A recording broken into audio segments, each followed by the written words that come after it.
So the format of this, I'll introduce all of our presenters. They'll each then speak for around about 20 minutes. Then we're going to have 10 minutes for them to respond to each other's papers and ask any questions, and then we'll open it up for a more general discussion.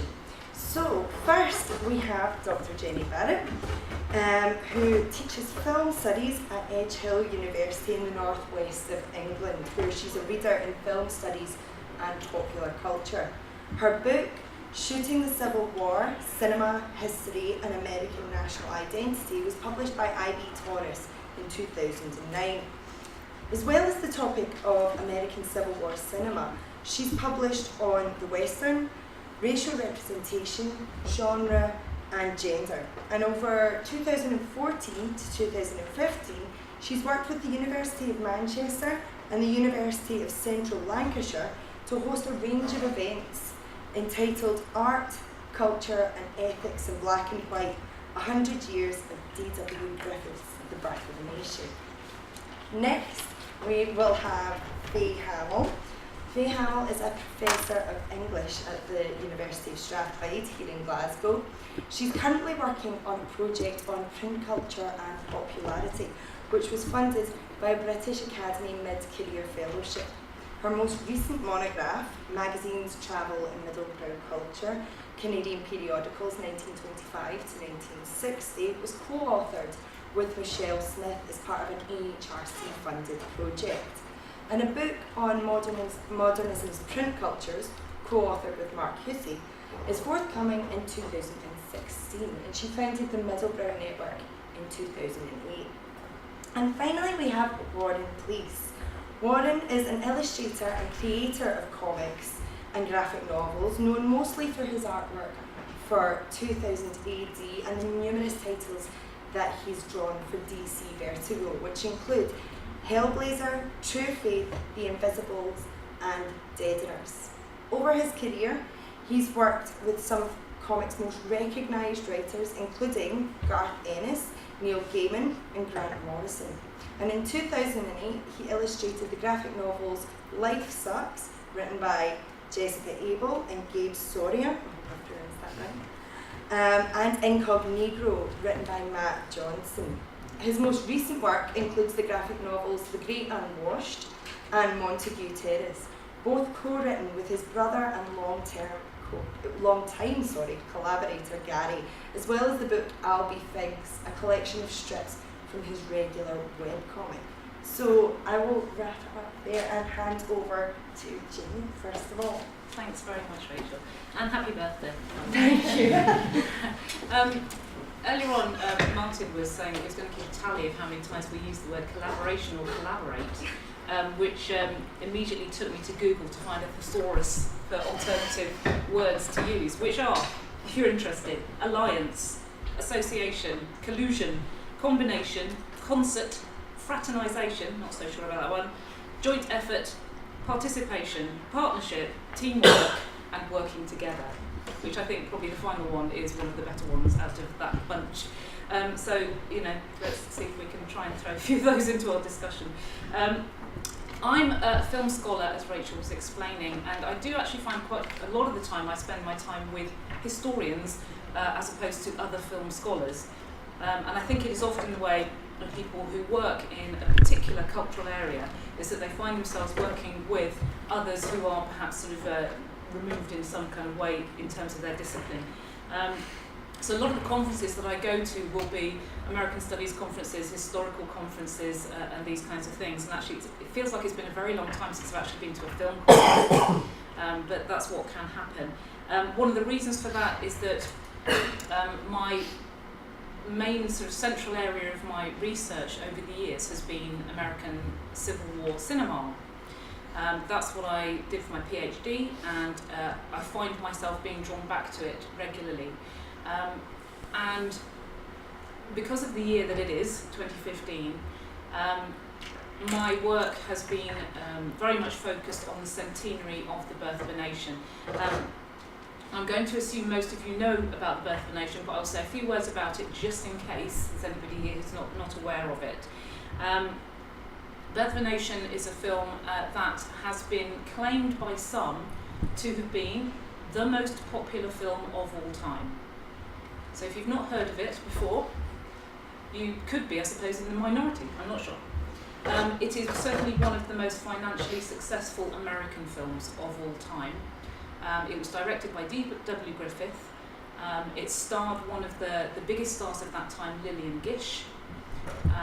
It was 3 hours and 40 minutes long, black and white, as you might imagine, and it was the first film in America, certainly, and further abroad, to have an orchestrated score that was specifically designed for the film itself. It was the most expensive American film of the time, and actually before that point, films were usually around 10 or 12 minutes long. Cost a lot of money, as you might imagine. And it was based on the American Civil War, which is why I was interested in it. It's in two main halves. One is the Civil War, before the Civil War and the Civil War, and then the second half is after the Civil War. And it's predominantly the second half of the film that has caused a lot of controversy, because the film is about how great the Ku Klux Klan was, which of course I'm being ironic. So the film is about the birth of the Ku Klux Klan. It is fictional, but it has very much a historical setting, and the director D.W. Griffith claimed, and so did his acting troupe, claimed that he did a lot of historical research in order to put this film together. Although it is also based on a play and a novel by Thomas Dixon, a Southern chap, Southern Democrat, also a minister, called The Klansman, and that's what the film was going to be called initially, was The Klansman, and it came to be known as Birth of a Nation. When it opened in February in 1915, it opened to a lot of joy, a lot of happiness, a huge amount of enthusiasm. Newspapers in New York and in Los Angeles were headlining this film. But very, very quickly it became obvious that this was going to be a controversial film. In fact, the play that it was based on and the novel that it was based on had already been controversial, and Griffith knew that. So he knew that he was dealing with material that was controversial. But what he did with the film was to really exacerbate that in his film of 3 hours and 40 minutes, in his representation of African Americans. I won't go into too much detail now, but a number of the things that he does with the film is that he represents African Americans in a very narrow range of stereotypes, predominantly those that have been listed by Donald Bogle. So if anybody, you know your Donald Bogle, you'll know the 5 sort of main African American stereotypes. He's got the mammy, he's got the brutal buck, he's got the coon stereotype, and so on. Certain moments in the film have particular interest for those of us who study this area. For example, the chasing of one of the young white daughters of the South to her death, because she would rather death at the bottom of a cliff rather than rape. Although that word is never used. There's another moment where there is a particular Congress taking place where there are African Americans in the Senate, and they're kicking off their shoes, eating chicken legs and drinking whiskey. So that's a very sort of quick sort of summary of some of the things about the film that are more offensive. And at the time, the Ku Klux Klan was going through what's the word I'm after? A revision. It was a revival. And the so-called second or modern Ku Klux Klan came about around that time. The film didn't lead to it, it simply coincided. But the Klan at that time were using the film as a means of promoting themselves, and so they were staging marches in their hoods with the burning crosses in Atlanta. They were putting adverts for the Klan in newspapers opposite an advert for Birth of a Nation, that sort of thing. So making use of it, capitalising upon it. It was also, the film was also a means by which certain organised resistance to racism came about. So the NAACP, the National Association for the Advancement of Coloured People, was very much inspired by this and other events. So it's a fascinating part of American history, actually a fascinating part of Hollywood history, a fascinating part of representation of race, and a whole range of other things. And so what the centenary of the film helps us to do is to look back at that film and ask ourselves, what has 100 years done of having this film? What does this film tell us today, a century later? What more can we say about this film that has had so much written about it and so much said about it over the years, that has inspired so many filmmakers to reject it, to create their own sort of resistance to the birth of a nation? Individuals like Spike Lee and DJ Spooky, otherwise known as Paul Miller, essentially saying this is my film that resists the birth of a nation, and so much more. There are in fact some scholars who say that in essence all Hollywood films revert back to this film somehow, some way.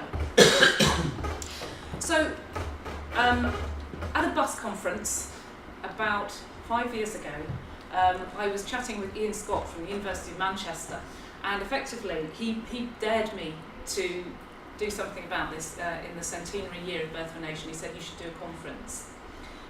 This was over a few glasses of wine, naturally. And so I kind of took that idea with me, and about a year later I came back to him and said, if we were to put a network together, would you lead it? To which he replied, yes. And in a sense, together, we both led a network which was meeting at least 3 years before we actually ran anything. The people involved in that network were Ian Scott, me, Alan Rice from UCLan, John Ward, who is Rachel's predecessor as BAAS PG representative, and Douglas Field, also from Manchester. And over the 3 years or so that we were meeting and talking, we were looking at ways that we could mark the centenary. The word celebrate is definitely not going to be part of this.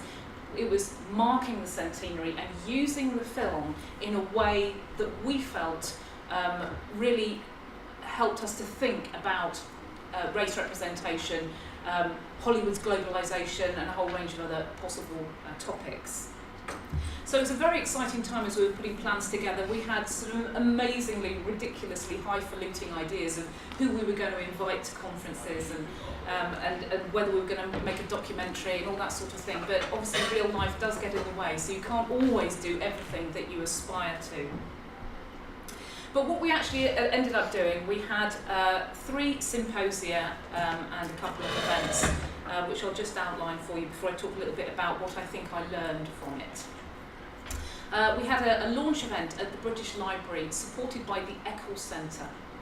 I'd only heard of the Edgehill Centre through BAAS conferences, so my huge thanks always go to BAAS for meeting so many of these people initially. We had a round table at a BAAS conference where some of these people came out of the woodwork, and I started to get to talk to them. Always keeping that adage in my mind from my mum, which is, if you don't ask, you don't get. So you essentially just walk up to people and say, hi, you're a really amazing professor, you've been working in this field for 20 years, I'm a complete nobody, would you like to come and talk at my conference? And amazingly enough, it works. And that's what happened with Phil Davis from the Edgehill Centre. I essentially sort of walked up to him and said, this is what I want to do. I want to host a launch symposium. I wondered if you would pay for it, please. And he did. It was a half-day symposium at the British Library, and they covered the cost of the room and the refreshments. And we had a number of very interesting speakers coming along to that. Then in May this year, we had a symposium in Manchester, where again we welcomed a number of different speakers, each time bringing along new ideas and new thoughts about Birth of a Nation, very much proving that there's still more to be said about this film. And then the third and final conference was a few weeks ago at the International Slavery Museum in Liverpool, where again we were able to welcome some very interesting guests. The 2 events that we had, one event was a screening of Rebirth of a Nation by DJ Spooky, and DJ Spooky himself came along, although sadly his air flight was cancelled and he had to come the next day, so he spoke at the conference instead of actually at the screening. So a lot of fast thinking having to be done. But that was open to the public, so people from Manchester, some people, students, all sorts of different people actually came along to see the film. And then more recently, I put together a performance evening, which was part lecture, part performative readings, and part reconstruction of the film, all in one evening, about an hour and a half, at the Blue Coat in Liverpool, which is an arts centre in Liverpool. That particular event was, in that sense, a joint effort between me as a scholar, who was doing I'd written the piece myself over a number of weeks, based on 15 years of research into Birth of a Nation. When I first handed over the script to the lady that was directing with me, she went, "Jenny, you've got 6 hours of work here." And I'm going, "Oh my God, it's like cutting off toes. I can't cut anything out," but of course you do. You find out what is the most important material there that really does get across the message that you need to, and you find that eventually it all starts to settle down. I was involved in that in writing and lecturing. A director, a professional director, joined me, who I knew through my university, and 4 students from the Performing Arts department. Then the students that had put the film together, they'd reconstructed the film, they were my students in the film studies course at Edgehill. So we had people from all sorts of different backgrounds all working together on the one film, presenting information to the public, to a paying public, in the middle of Liverpool. Then about 3/4 of the way through the evening, having presented them with as much evidence as we could, we gave everybody a little postcard which asked them a little bit of information about them, their age group and their background educationally, that sort of thing. And then the big question was, if you had the power to do so, if it was within your power, would you ban this film? And why? And then they hand all of those back in, and then we finish the evening and we tell them what the outcome was of their vote. You might be surprised, I was certainly surprised at the outcome of the vote. 1/3 of the people in the room wanted it banned, and 2/3 of the people in the room felt that it should not be banned. And although I haven't been able to sift through all of those postcards in full just yet, a very cursory look through them confirmed to me that the majority of people who wanted the film banned were in the under 18 to 25 years old bracket. So it was actually the younger generation who felt that the film should be banned, and the older generation that felt that it didn't need to be banned, but that it could be used for educational purposes. Obviously I need to do a lot of work on that, and I need to be very careful to see what their comments are, but that's a very general sort of outcome from that experiment. Okay, so what we're looking at here is 4 or 5 different events that I was able to work on with a number of people. And I suppose what I want to do today is to talk a little bit about what I learned from it. Whether that will be useful to you or not, I don't know, but perhaps you may even find yourself disagreeing with it, I don't know. But this is going to be very anecdotal. What did I learn? It doesn't have to take 3 years to plan a series of events. So if you are in the position where you're wanting to put a symposium together, please don't feel that you have to take 3 years to do it, because no matter what you do, you will still run out of time to do the things that you want to do. So you will get to the last 2 weeks and you're going, I haven't finished writing blah, I didn't send that person this, and that will happen. So do not feel as if that's something that you have to do. I learnt also what it's like to work in a network, an academic network, where some of the individuals are postgraduate students, some are professors, and everything in between. You find that some people are busier than others and take a lot longer than others to reply to emails. And so you have to develop this kind of polite firmness in your correspondences as things become more urgent. And that's going to be one of my first P's. I'm going to give you 3 P's. The first one is professionalism, and the second is people skills. Being both professional and treating people with respect, and at the same time perhaps a lightness to your correspondences and your work with these people, I think really, really makes a massive difference. The minute you start stepping over that into starting to pointing fingers or getting kind of impatient with people, the more that you're going to delay things, in my opinion. What else? Meeting face to face was one of the most productive things that I could do. I realised and I recognised the value of electronic communications, I really do.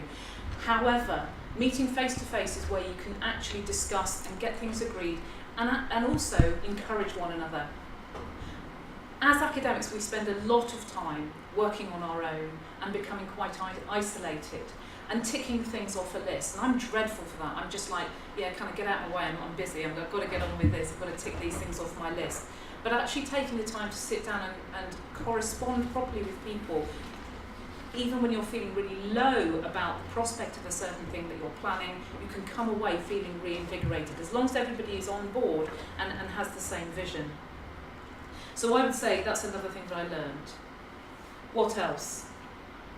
You will make mistakes. There are a number of things that I didn't get right because I was doing them for the first time, but I learnt also that it was fine to admit that a mistake might have been made.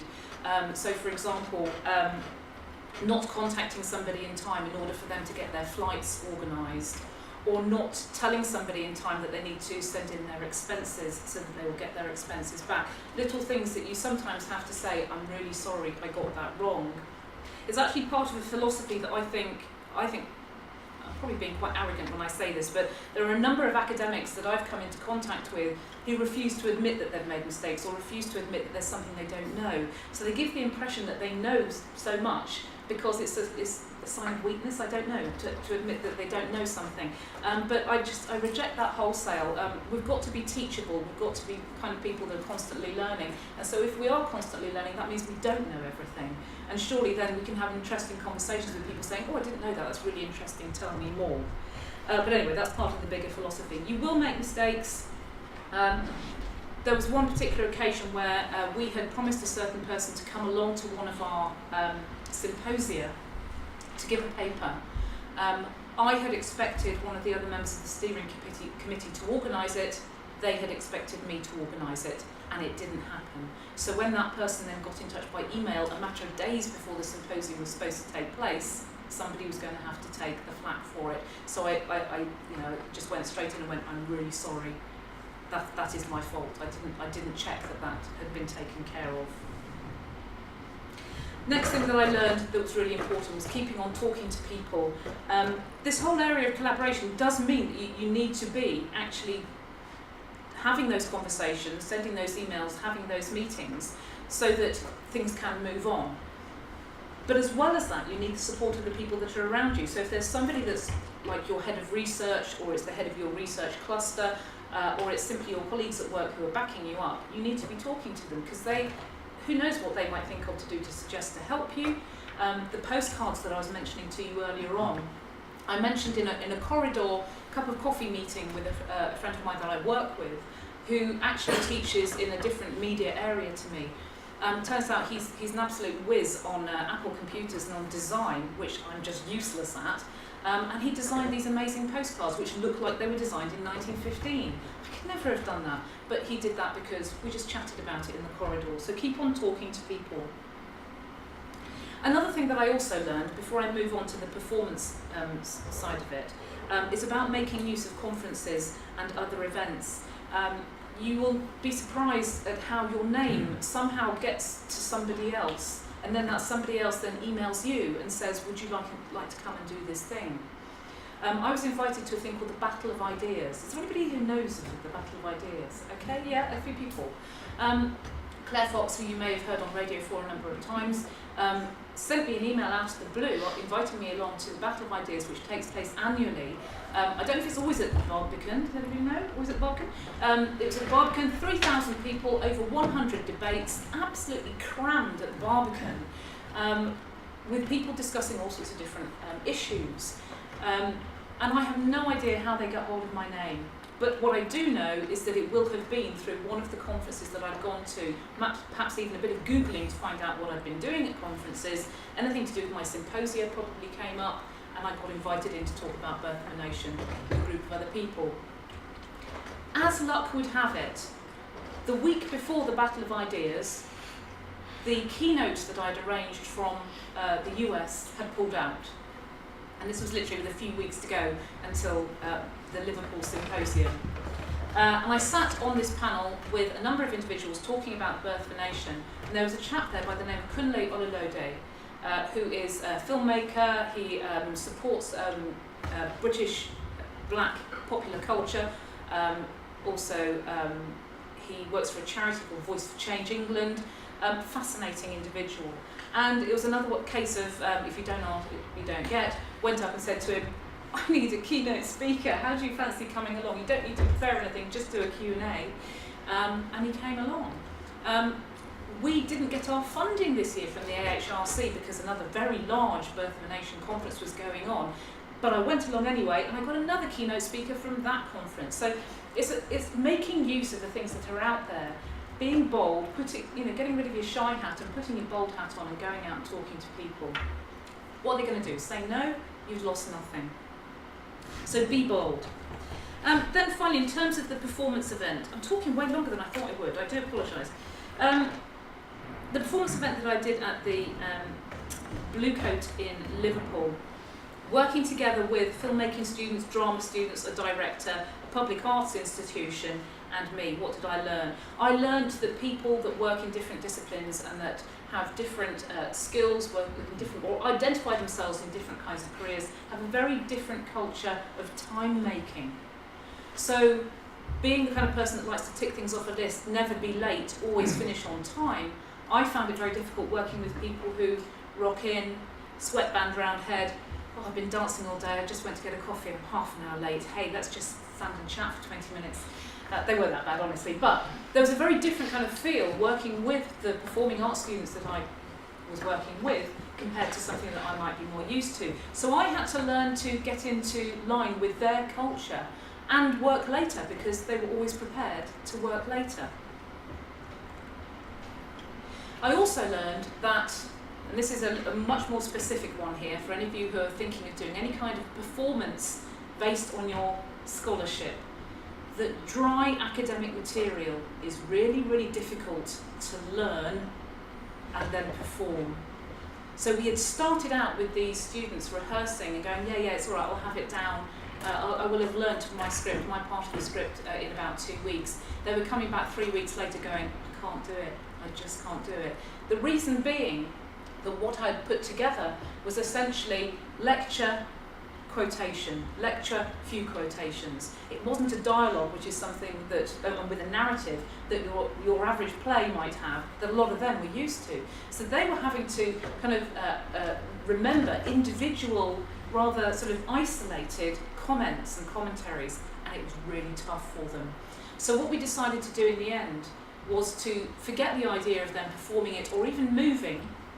We had them sitting in front of music stands as if they were musicians, and they simply turned the page and spoke their lines, occasionally gesticulating, occasionally moving around or standing up or shouting. So it's performative readings. And do you know what? It actually worked. I was so thankful it actually worked, and from the feedback that we got from the people that were in the audience, they enjoyed that very much. So finally, my last point now is funding.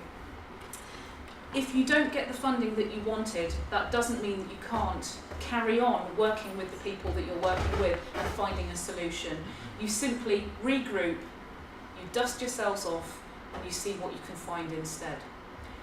You work out ways to make the thing cheaper.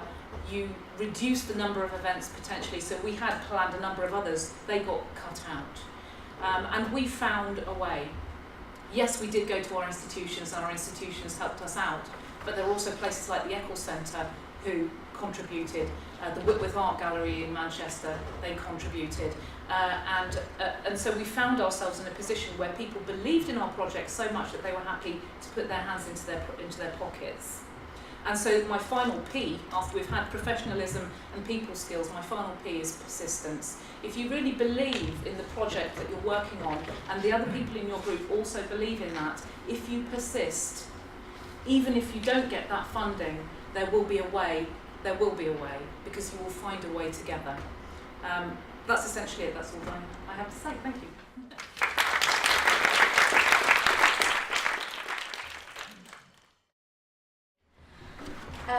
So yeah, I just want to suggest some different approaches to this topic of the magazine as a collaborative text, just to sort of stimulate discussion. And I want to give some examples from quite a range of magazines.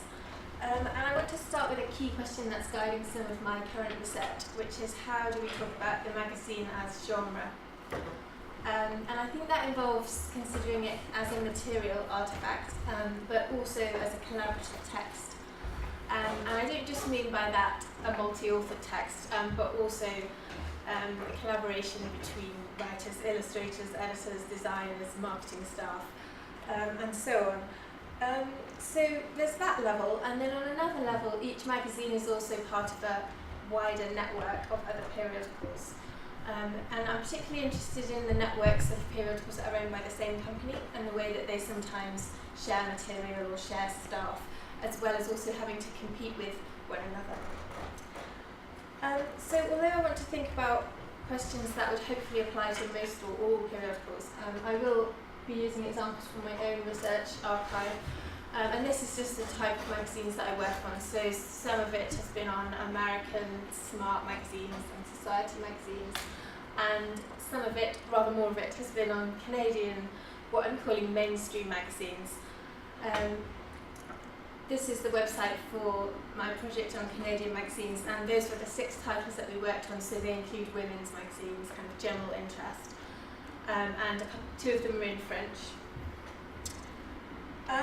So I want to just start with one of the most frequently cited articles in the developing area of modern periodical studies, which anyone who's working in any way with magazines has read.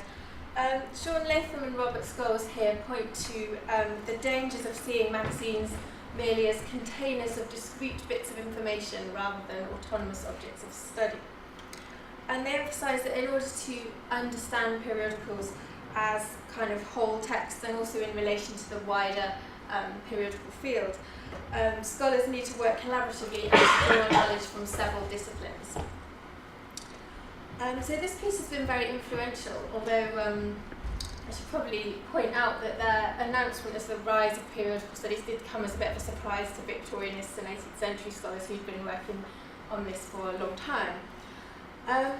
But anyway, they also mention here the way that we handle and gain access to magazines.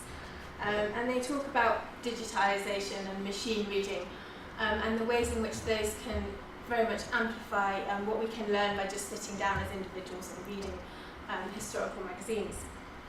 But we still need to do that work before we can start on any kind of larger analysis. And I think what's important for me is to do that reading with an awareness of genre. So obviously you can only look at one page at a time, one double page. This is just one page that my co-author Michelle Smith and I spent 8 pages analysing in our book just to prove how much you could get out of one double page, I should say. But what we were trying to do was analyse each item on that page, the contents, the editorials and the adverts and the little picture, in relation to all the others, but also with an awareness of the pages that come before and the cover and the pages that come after and the issues that come before and after. So kind of expanding outwards in that way. And Latham and Scholes go on to talk about these kind of myriad connections between the different elements of a magazine, both within the page and beyond. And they warn against what they call slicing the magazine up into its component parts, because they say that this suppresses the fact that editors worked carefully to solicit craft and organise the material, and also it blinds us to the way that individual contributors could have seen themselves as part of a larger enterprise. James Monkman gave a really nice talk on the New Yorker earlier, and he was talking about that very thing, which was great. So the New Yorker is the archive, the digitised archive that they're particularly using as an example here, that they sort of didn't like. This is just a screenshot from it, and you can see it has a search by author, and this interface is kind of designed to facilitate research on individual authors, which is kind of constructing the magazine more as a resource or an archive for the study of something else. But I think this New Yorker interface, this is actually the CD version, there's a more recent online subscription version.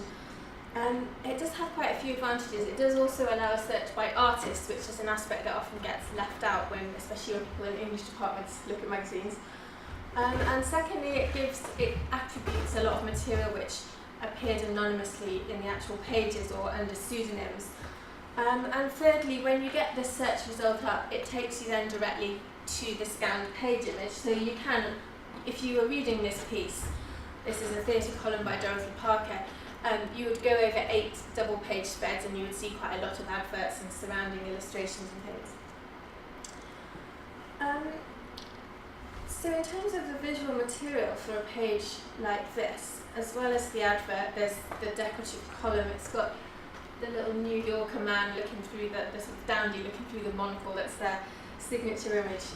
And then there's this cartoon by John Held, who was as famous, perhaps more famous than Dorothy Parker. And this cartoon is part of a series conjuring up the theatre world of the 1890s, when the theatre was fraught with romance. So there is a certain connection here, that the kind of nostalgic but semi-mocking thread in that cartoon, it does actually link with the Dorothy Parker piece, because she's talking about a new production of a Bernard Shaw play, which was first produced in 1908, and this is 1931, so she's saying that they're presenting this play as if it was a new work, but it's really quite old-fashioned. So there's something going on there with nostalgia and kind of retrospection in both pieces. But presumably the editors just put that cartoon there because this was the theatre page and that was a cartoon about theatre, whereas as readers we can find some more kind of complex ways in which each one amplifies the meaning of the other. So I've been reading stuff about the design aspects of magazines recently, which has never been my actual field, but I'm just trying to get the hang of this. And particularly about the way that design should be understood as a communicative act rather than a decorative act. And if you start to look at it that way, you can see the visual aspects of the magazine as being really revealing a lot about its historical development. So when they change the masthead, or they change the cover or the size of the paper or something, that can signal an effort to appeal to new markets. Equally, if they try and maintain a really strong consistency over time, or possibly with other sister publications, like I was saying about the ones owned by the same company, then that can be a very powerful form of kind of reinforcement of a brand. So just a couple of really small examples. The New Yorker is one of the most consistently designed magazines, I think, ever. So this is what it looked like in the mid-1920s, and this is what it looks like in the 21st century. So every year on the not every year, most years on the anniversary of its founding, it either repeats the original cover from 1925 or a kind of variation of it, like the one in the bottom corner. Columns like the talk of the town are still there and still look identical. Typefaces are very recognisable. So it's therefore not that surprising that there's a certain amount of consistency in the content, and you were talking in your paper as well about the editorial attitudes being somewhat similar over the years. By contrast, and this is a magazine you probably don't know, La Revue Moderne, it's a Quebec magazine that we worked on. It underwent a drastic change in its visual idiom in the sort of 30 years. I don't know how I managed to get two covers exactly the same colour, but apart from that, there's no comparison. So this tried to change from being a liberal intellectual journal whose identity was based on place, to being like a commercially successful, commercially viable women's monthly. So you can, if you looked inside, you would see an equally dramatic shift in the page design inside. So just exploring these aspects, I found very useful a book by Jeremy Ainsley and Kate Ford, in which they sum up some of the currents in current scholarship, and they talk about the magazine as a complex designed entity, which they compare both to the interior and also to the department store, and invoking some perspectives from those areas of study to look at the magazine. So I think this is really helpful for suggesting ways to read the magazine as a multi-author but also multi-genre, almost like a collage. And that can find ways to foreground the way that visual and textual, different kinds of material compete for your attention and work together to generate meaning.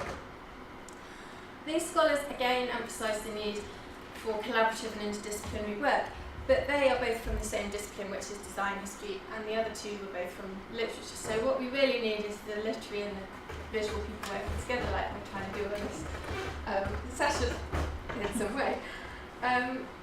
Anyway, Ainsley and Ford, I was interested in at the top of the quotation, their description of the division of labour between editors, advertisers, journalists, illustrators, typographers, and in more recent years, stylists, which is another one to add. So I just wanted to pause for a moment on the idea about the staff of the magazine as an aspect of its collaborativeness. If I could make a really sweeping generalisation, I think if you look back at the period in a country's history when print culture was just starting to get established, you can often find magazines or papers that were produced by just one person.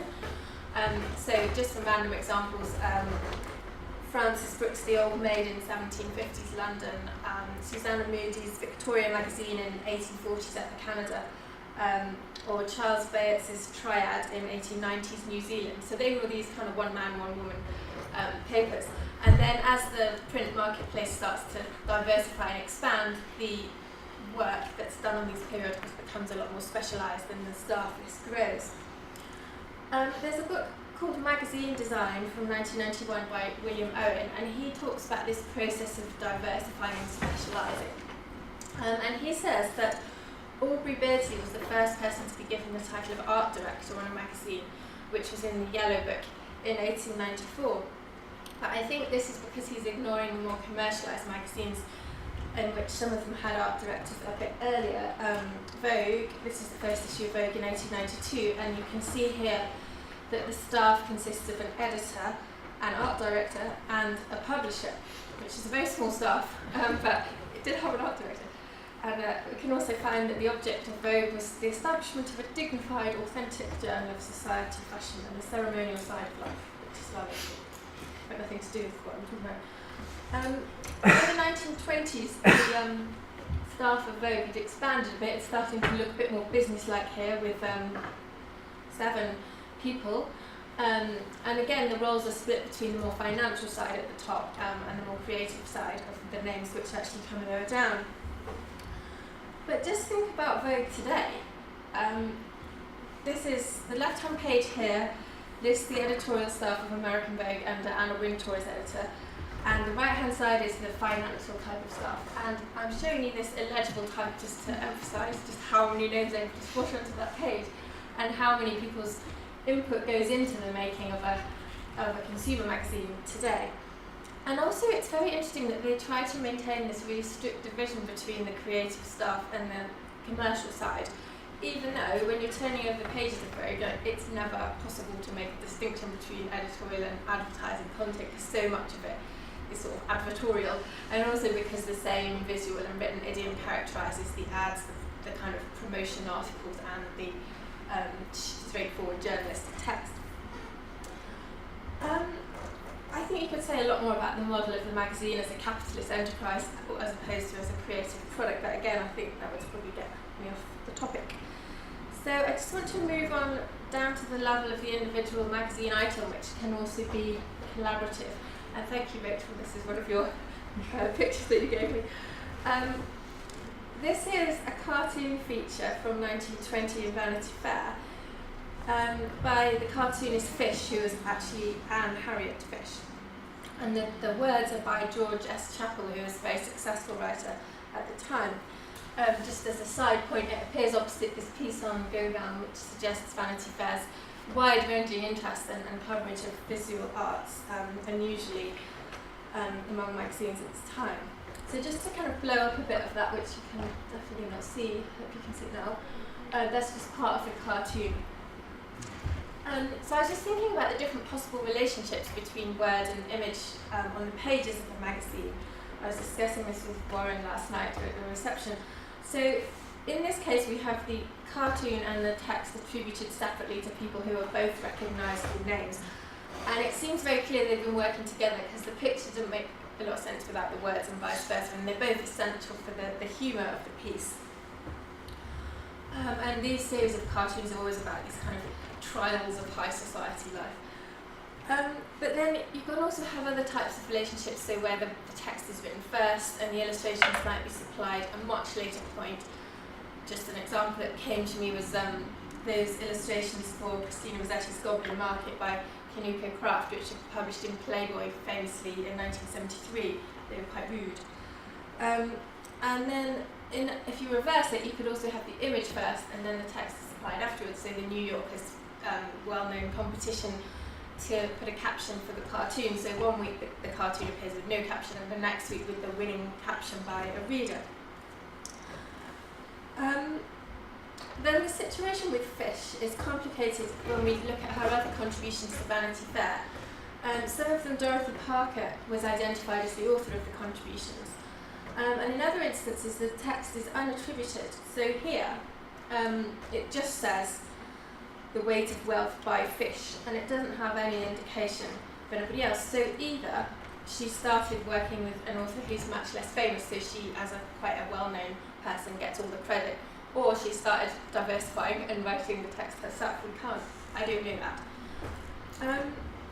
But when you look at a page spread like this, you can really see the problems with trying to understand a magazine as a compendium of pieces by individual separate authors. That piece, it's not totally clear if she wrote all of it. The other one is by an anonymous author. So we can't interpret these in the framework of conventional literary analysis in terms of authorial creativity, or even in terms of authorial brand names, which, as we know, can sometimes conceal a collaborative relationship between two or more people. So what we can do, I think, is to see these type of things as indicative of the preferences and outlook of the magazine as a whole, and the way that it framed the diverse materials that it published in different voices that might often be in conflict. And then another way in which the sort of traditional notion of the autonomous literary text gets challenged in the magazine context is by editorial commentary, the way that stories and poems are introduced, for instance. So this is an example of that. Vanity Fair published this poem by Gertrude Stein. I also had a nice paper on today, in 1917. And the bit at the top left of the image in italics is kind of blown up on the right there by me. And it's not signed, but it's just this little introduction that talks about the surest test for the detection of the modern Philistine is the poetic work of Gertrude Stein. The reader who takes a delirious joy in the poem which we publish here, who constantly stops his reading to say, "Isn't it great, isn't it wonderful," is not a Philistine. On the contrary, the individual who begins foaming at the mouth at Miss Stein's second page, who shrieks, "This is insanity," at the third or fourth, and ends by writing a letter of protest to the editor, is one, decidedly. The second individual is one, decidedly. So this kind of parody bit comes before the actual text, so it works best for readers who would already be familiar with Stein's style, which will be the case for Vanity Fair subscribers who would have seen either her before or parodies of her work before. But what this page is doing is presenting the poem not as a standalone work of art to be respected in a sort of awestruck way, as a landmark of high modernism, but instead as part of a collaborative text which is the magazine. So part of something that Vanity Fair readers will be familiar with and which will have already shaped her or his attitudes to modernist writing. And I wanted to just connect this with Richard Owen's account of the golden age of American magazine publishing around the turn of the century. And he talks about how the editor could be understood as like a tour guide, not holding all the diverse bits and bobs together in some kind of coherent framework, but rather sort of pointing to things. So this thing is notable, that is interesting, another is worrisome, another is curious, which is kind of what that little paragraph does. It's kind of pointing to Stein's poem as a curious thing, inviting contemplation of it. And similarly, when there were pieces with lots of illustrations, they often seem to be doing that kind of tourist thing of showing you different points of view or different angles on something. And Vanity Fair was partly a modernist magazine, but it was also a consumer magazine, and its notion of what he calls a rhetoric of accumulation, its notion of accumulation encompassed both luxury goods and kind of fashionable cultural knowledge, like knowledge about modernists. And then my last point is about the reader as collaborator. I mentioned the readers providing the captions for those New Yorker cartoons, and the whole competition idea is a way in which readers are brought into magazines quite often. Going back to my Canadian ones, Chatelaine, which is still Canada's leading women's magazine, is quite keen on constructing the reader as a creative collaborator. It was founded in Toronto in 1928 by Maclean Publishing, and just before it was founded, this is one of Maclean's other magazines called Mayfair, which is a smart society magazine, and they ran this advert with a competition to choose a name for the new magazine and pay $1,000. And this generated a feeling that the magazine would belong to Canadian women and would listen to their voices. And also, as it attracted 75,000 entries, it was already creating an audience for the magazine when it started. And then the woman who won, Mrs. Hilda Payne, this is in the first issue of Chatelaine, and she reflected on how the name had come to her. And she said she wanted to express the noble dignity of maternity, the presiding genius of the home. For these are the aspirations of every woman, of course. And so that's how she came up with this idea of a chatelaine kind of welcoming the women of Canada into her castle or house. So the reader becomes an author here. She's actually written this piece, and she collaborates in a very important way in producing the magazine's identity, which is constructed as very inclusive and welcoming. And this was reinforced as Chatelaine developed, and they started to have this very intimate kind of tone in the editorials.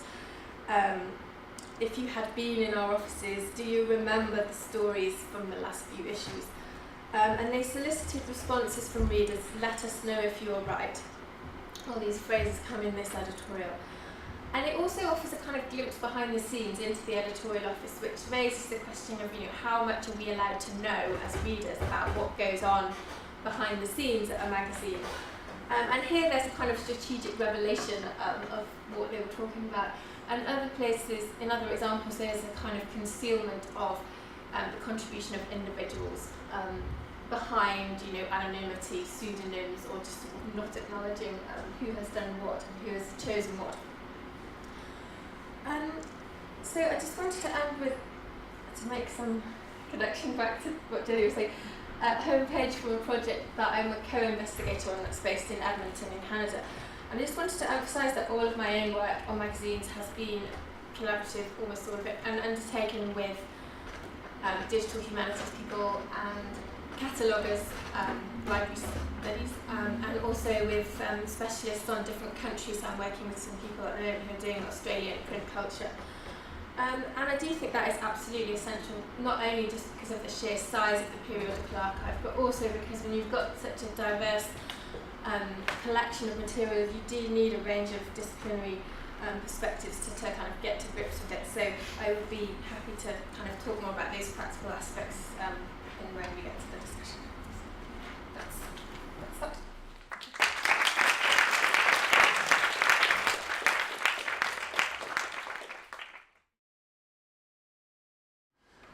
Okay, thank you to Rachel and University of Glasgow for inviting me, and as I guess the only non-academic maybe in the room. I will try my best to keep this short and sweet and mostly visual, because that's kind of really who I am. So. But in keeping with the whole kind of nature of collaboration, I guess one of the to kind of like focus on that. I mean, one of the things as a comic book artist that is in the very nature of what I do is the whole thing is usually very much a collaboration between artist and writer. On the whole, I'm best known for my work for DC Comics, and I've worked on several titles and ongoing titles, and kind of one-off titles, and kind of mini-series and kind of ongoing characters. And so in my professional experience, I've kind of worked with lots of kind of writers that are starting off at the beginning of their career, and writers that are kind of well established and have gone on to kind of great things. And it's like in comics, and especially in mainstream comics, Marvel, DC, or American comic system, usually it kind of encompasses more than just kind of like the writer and the artist.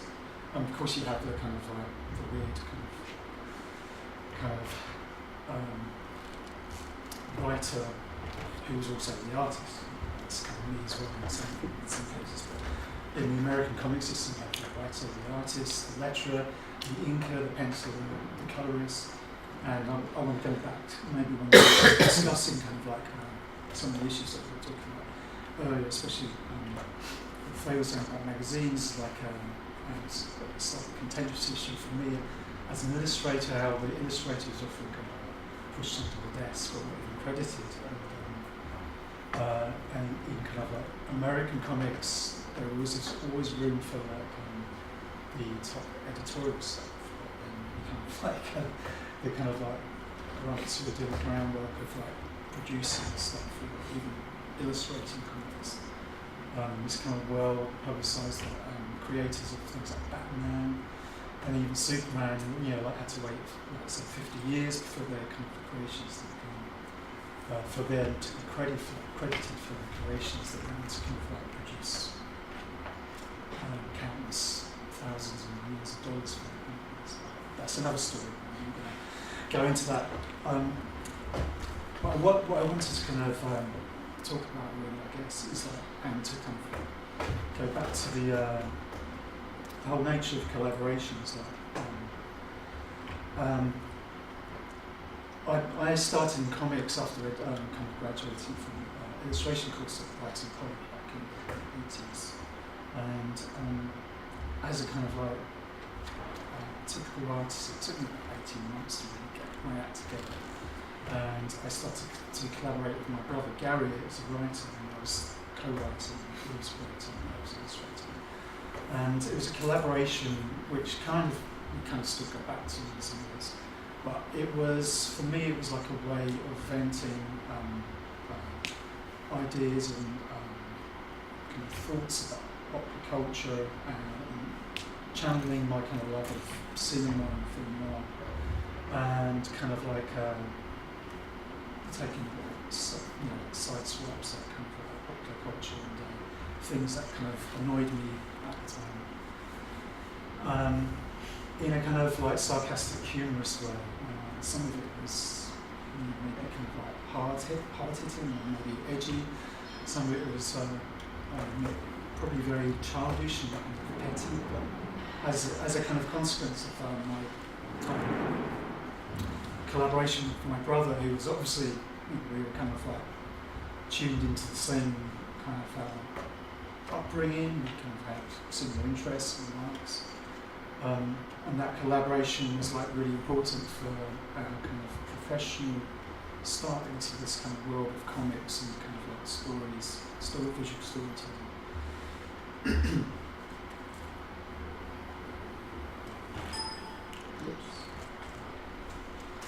As a consequence of like the early work, that kind of self-published work, I started to get work in the mainstream kind of UK published comics. And which was nice for me because I was actually starting to get paid for it rather than just kind of produce this for kind of like an artistic idea.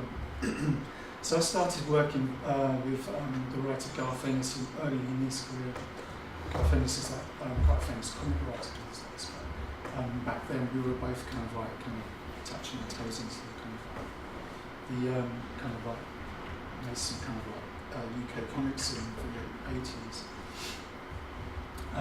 So it's kind of the nature of collaboration is like very important.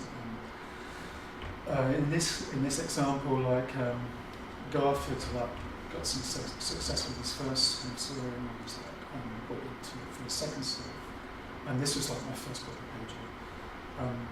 And the kind of I guess the thing that most people probably wouldn't be aware of outside, like see comics as who might not know much about comics is like how important the writer's visual understanding of comics, how important that is for their storytelling as well, because like rather than like the kind of writer and the illustrator operating on a different kind of agenda, in some ways the writer's important, the understanding of the comics medium and the visual storytelling medium of a comics writer is just as important as the illustrators. Usually, like a comic script is produced like a film script, except like obviously it's broken down into pages, and that pacing, kind of understanding of that is really important to understand. So if a writer is coming into comics by thinking just like let's do a comic, and they don't have that kind of visual kind of language and visual storytelling understanding, the comic or the story is doomed from the start, and that's not going to happen. So that in its nature, the whole kind of idea of collaboration really starts then, but when an author or a comics writer has to have language embedded in it. And usually, I guess, writers in comics, they have grown up in comics, they devour them, they understand that kind of visual kind of metaphor. And I'll be talking about this a bit later as well. So from UK publishing, I got the stuff that I was doing with my previous titles, Velocity, and for UK publishers, DC Comics were interested in this. So from the early 90s I started working for DC Comics, writers, like titles like Mobfire, Hellblazer, a kind of ongoing series called Dead Enders, which was written by Edgehill. Most of these writers went on to become more successful. They were like kind of early periods of their work. And as titles like Kinetic seem to also kind of like summarise my involvement in the mainstream, which is kind of slightly quirky, offbeat, I guess coming from the underground into kind of like that kind of like mainstream part of American comics. Usually involving kind of teenagers with like either quirky superheroes, but like a quirky take on something that became popularised, and something like Kick-Ass in the later years, or kind of like slightly dysfunctional, or kind of goth culture, teenage kind of culture kind of like things. And I kind of like, so I came up to about 2007, 2008, I was working with writers like Jessica Bell and Gabe Salone on Life Sucks from Macmillan, and about the same time as DC kind of asked me to kind of work on a title Incognito written by the writer and academic Matt Johnson. And I'll come back to that in a second actually, because I'm going to focus on that. And kind of the nature of collaboration, and show you a bit about the process. It's a bit of light relief maybe at the end of this day of the talks. I just thought I'd just show you like a sample from a story I worked on for 2000 AD. If you're interested, I mean, this is like an example on the left of a script by the writer Worley. As you can see, it's kind of like slightly broken down into a kind of film script. From that stage, you can probably also see it's like kind of broken down into pages. So, and the pacing of pages in comics is as important as anything else. Something like 2000 AD, which usually has 5 stories in a 30-odd page comic. Stories are serialised, and it's like the kind of very nature of those stories that maybe go on to like a small graphic novel are kind of restricted in some ways by their kind of nature and their kind of like sense of the page layout. So this title, which is like a kind of steampunk story called Dandridge, is broken down into like 5-page episodes. For each page, I was just going to do this thumbnail, so this is an A4 kind of like sheet of script. And usually to visualise the thing, how I can see it coming across, I'm taking art direction that Alec has already kind of given me here with the kind of dialogue.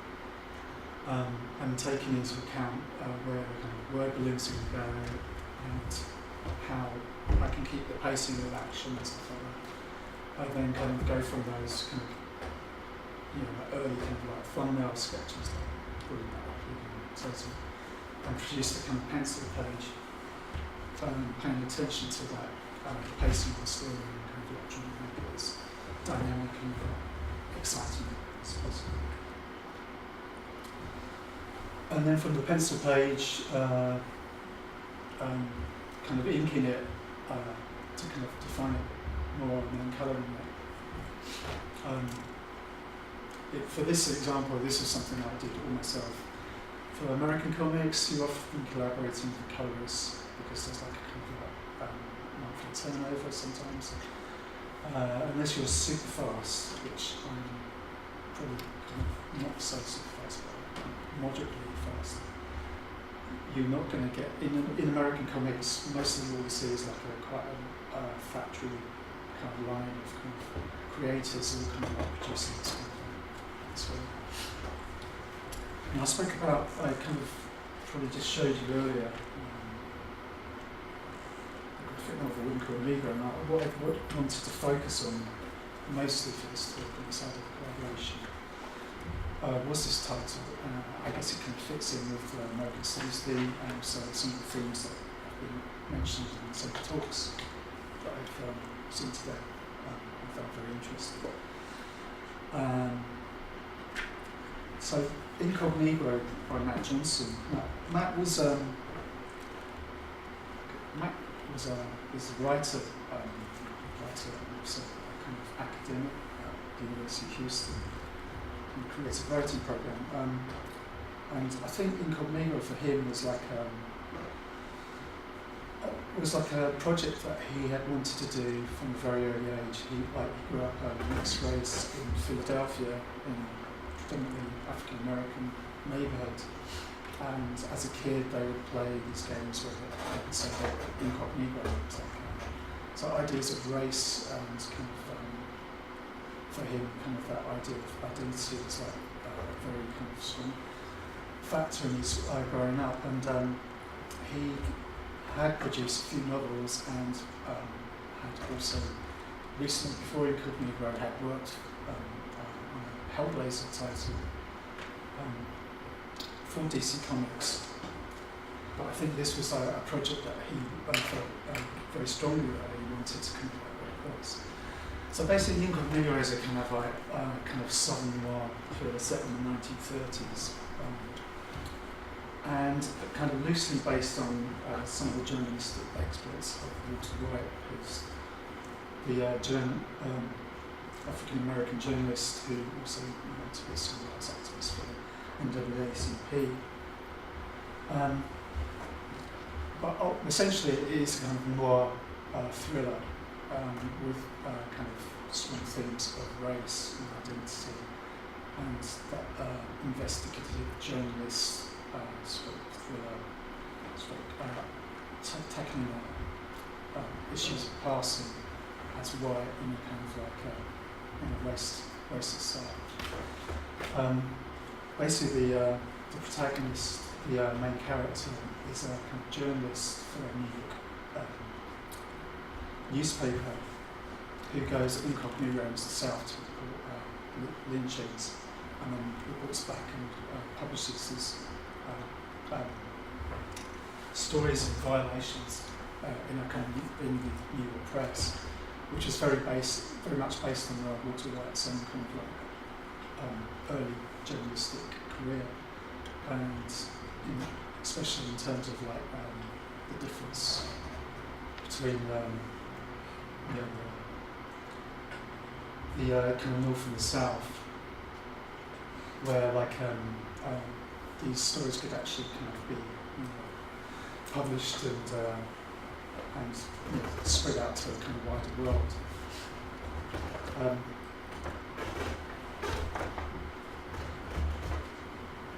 So I just wanted to.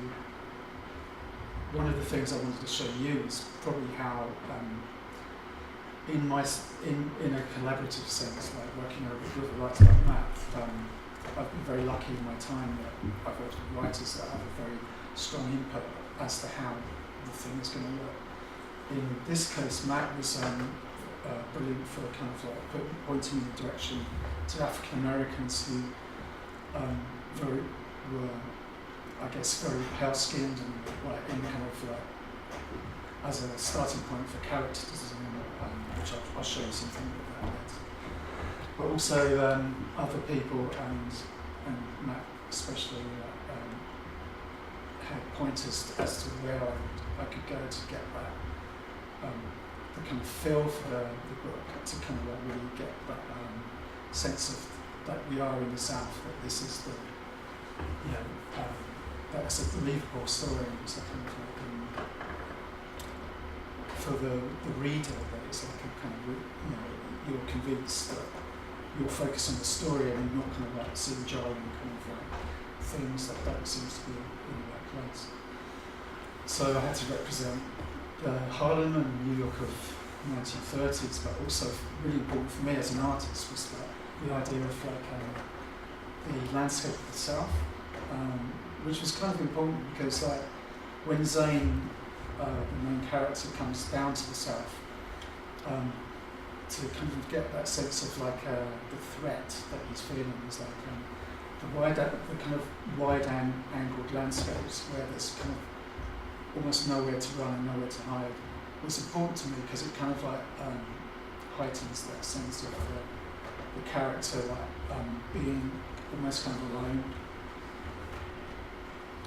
For the reference for the research for this story, I was really helped by the photographic library at the Library of Congress, which I could access online. Ideal for someone like me who was working at home, you know, from a drawing board. I could access on the computer and kind of get kind of photographic reference from the period, and you know that really helped kind of colour my kind of landscape and get that sense of space and kind of cinematic wide-angle experience.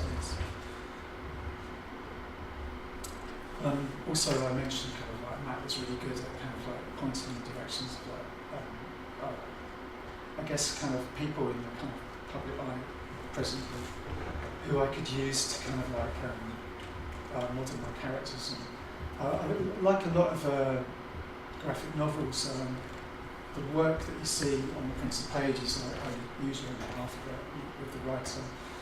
For the artist, to make the kind of like story believable, you have to make those characters believable. So that each page, you see a character and believe that's the same character all the time. For this particular story, the kind of like the struggle for me and the challenge, which was something I really rose to, was like the idea of representing someone who could pass as who is African American but could also pass as well. We see characters of Zane, the main character, also Peachy, his brother, explain the story that Zane has to go back into incognito mode to investigate the imprisonment of his brother Peachy in the South States. And Zane's collaborator in the affair is another kind of like African American, Carl. Much like in kind of like a animated film, even though like for in this part, you know, I was the only artist in this project, but for my own kind of like sense of like keeping things kind of consistent, and for the writer and for the editor, that collaborative nature has to kind of, especially in the early stages, has to be like, is really important. They have to see kind of like how I'm kind of portraying the characters, and if it's like how they envisage them. And so like I did a series of kind of sketches and different angles, and for me, once these have been okay by the editor and by becoming an art writer, it's really important to have a reference to have up on my wall, something I'm kind of drawing, you know, 128 pages. I can easily access and reference them and keep that kind of like consistent throughout, so there's no kind of drawing kind of like mistakes or kind of flow of the eyes basically. I just included this image because it's from the opening splash page, which is like I think when I first saw the art direction that gave me.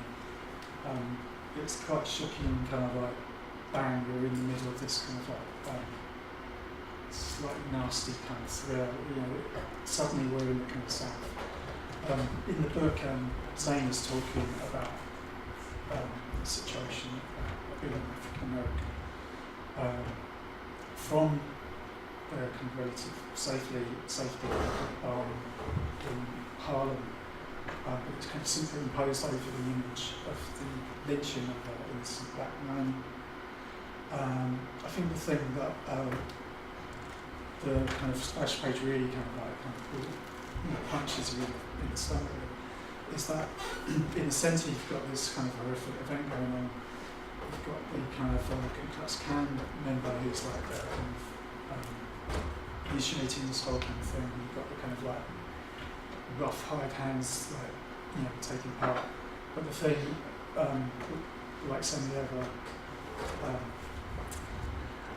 I guess, kind of jarring things is like around the whole kind of like detail you get to see that people are there kind of treating this whole kind of thing as a kind of like a social occasion. There's like kind of members of families like bring their kids along for as a photographer to take pictures.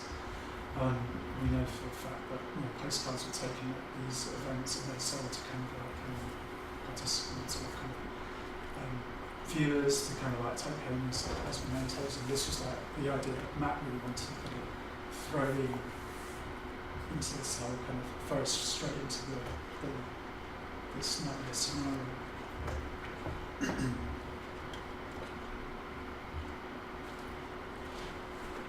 I'm just going to show you a few more examples from the actual stories. I just realised actually when we were talking about kind of like text and kind of image, that when I initially kind of like had these images, I kind of supplied them for this kind of slideshow and previous ones before, but I've taken these from my own personal files, and they are kind of without the actual text featured in the graphic novel, and I was like, I don't know if that's like kind of like some kind of Freudian slip on my part, like to keep Matt's words out of the way, and so you can just admire my art. But that wasn't the case. I think sometimes I like to show these images to show you how important for a comic artist it is to kind of like, with as few strokes as possible, that you can actually tell the story. You can actually, by just reading the images, you can get a sense of that storytelling. In comics, it's really important that that comes across before you even marry up the text and the beliefs with the art. It's like visual storytelling. You might not tell the whole story, but when that is combined, the power of comics can be. But for me, on my part, that it's a unique thing that, as has been seen in recent years, is that people have really taken to, and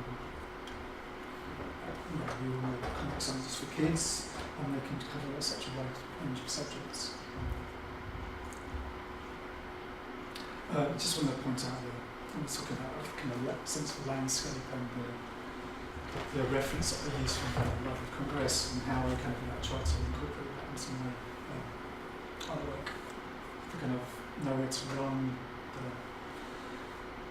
the sense of like Zane kind of like outnumbered by this kind of opposing force. The other thing I wanted to like just kind of point out is like one of my loves is old black and white films and film noir. And when I was originally asked commissioned to kind of like take this project on, this was so utmost real. It's a film noir, it's about an edgy subject, it's going to be in black and white. And one of the challenges I always like is to kind of recreate that kind of world just using black and white. And especially the kind of matter of like race and passing, the whole idea of like just having that kind of, in a way, that kind of iconographic kind of black and white thing. It almost points to the whole kind of ridiculous nature of the white thing. And for me, that kind of appeals, like working on a project like this, that kind of challenge. These are just a few more examples of it. You can probably tell that I'm very influenced by cinematic kind of and cinematography and kind of old films.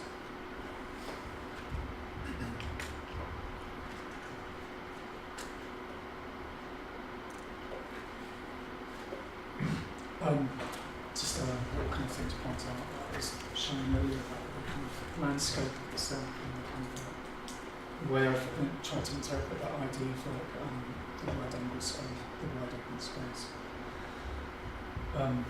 Later on, the main character is kind of like captured or caught by a kind of strange kind of phenomenon.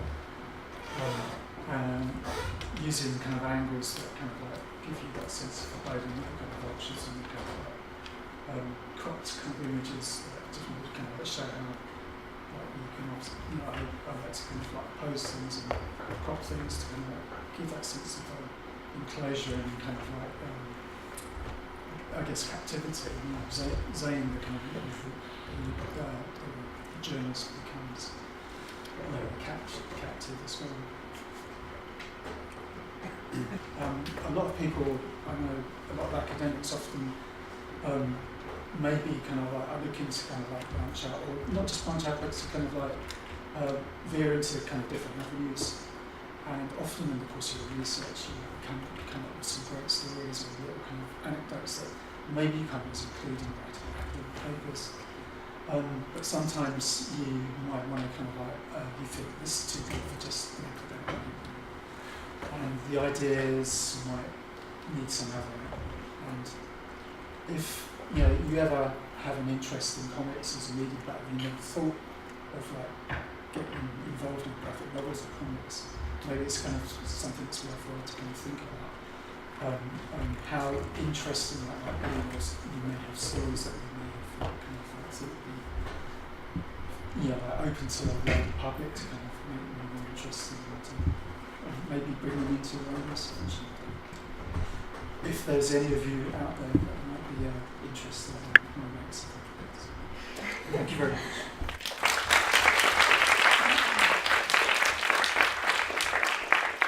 I was kind of joking, right? So